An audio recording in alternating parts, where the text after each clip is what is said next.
سلام دوستان، حالتون چطوره؟ امیدوارم که خیلی خوب باشید. ما امروز اومدیم به درخواست یکی از دوستان عزیز در مورد عینک صحبت بکنیم.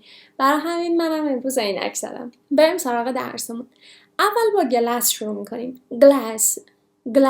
گلاس یعنی چی؟ یعنی لیوان، یعنی شیشه. اوکی؟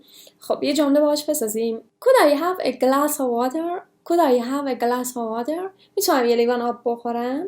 Drinking glass. اون لیوانی که باهاش نوشیدنی میخورن، باهاش آب میخورن و میگن glass. Drinking glass. حالا عینک چی میشه؟ عینک میشه glasses. Glasses means عینک.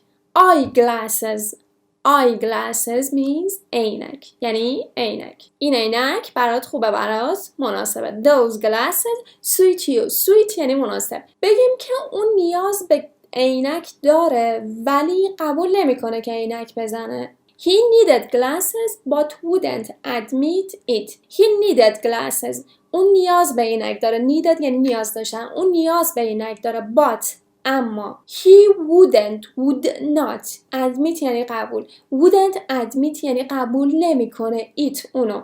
عینک رو قبول نمیکنه. نیاز به عینک داره ولی عینک رو قبول نمیکنه. pair of glasses یعنی یه جفت عینک. یه جفت عینک منظورم دوتا نیستا، یه عینک. بهش میگن یه جفت عینک. A pair of glasses. باش جمله بسازیم، بگیم الان زمان اینه که من یه جفت عینک نو داشته باشم. I think it's time for me to get a new pair of glasses. I think it's time for me. فکر میکنم الان زمان این رسیده برای من to get که داشته باشم a new pair of glasses. یه جفت عینک جدید داشته باشم. بگیم که عینک تو بردار. Take off your glasses. Take off your glasses. عینک تو بردار. بگیم عینک تو بذار. Put your glasses on. Put your glasses on. عینک تو بذار. برای عینک زدن ما هم میتونیم بگیم put on، هم میتونیم بگیم wear. اوکی؟ Put on or wear. wear به معنی پوشیدن. خب حالا بگیم عینک آفتابی. Sunglasses.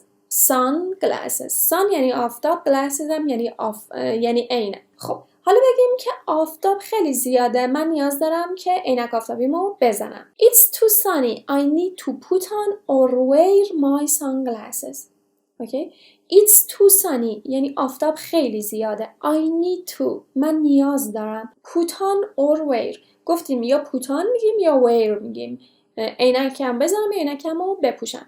To put on or wear my sunglasses. نیاز دارم که عینک بزنم. بگیم که عینک تو بالای سرت نذار. Don't put your glasses on the top of your head. Don't put your glasses on. عینک تو نذار. Okay? Don't put نذار. The top of your head. The top of your head. روی سرت نذار. Don't put your glasses on the top of your head. عینک تو بالای سرت نذار. بچه عینک شنا میشه swimming goggles. Swimming که یعنی شنا. goggles یعنی اون عینک هایی که محافظت میکنه. عینک محافظتی هایی که کلن از چشم محافظت میکنه. عینک ایمنی مثلا بهش میگن goggles. Swimming goggles. واسه عینک دوچرخه سواری هم میگن cycling sunglasses. عینک دوچرخه سواری. یه سری عینک هم هستن، هم عینک آفتابی میشن، هم عینک مثلا طبی. یه محافظ روش دارن، اون محافظه رو برمیدارن میشه عینک طبی، دوره اون محافظه رو میذارن میشه عینک آفتابی. به اینا چی میگن؟ Mixed double frame. بچه‌ها یه 2 تا لغت دیگه هم بگم و تموم. یه سری شیشه هایی هست که برای دکور استفاده میکنن. یه سری شیشه های رنگی توی جاهای قدیمی مثلا مسجد و اینا خیلی از اونا هست. به اونا میگن که stained glass. پس stained glass اون شیشه رنگی هایی هستش که برای دکور استفاده میکنن. stained glass. و آخرین کلمه رو بگم و تموم. wine میشه شراب.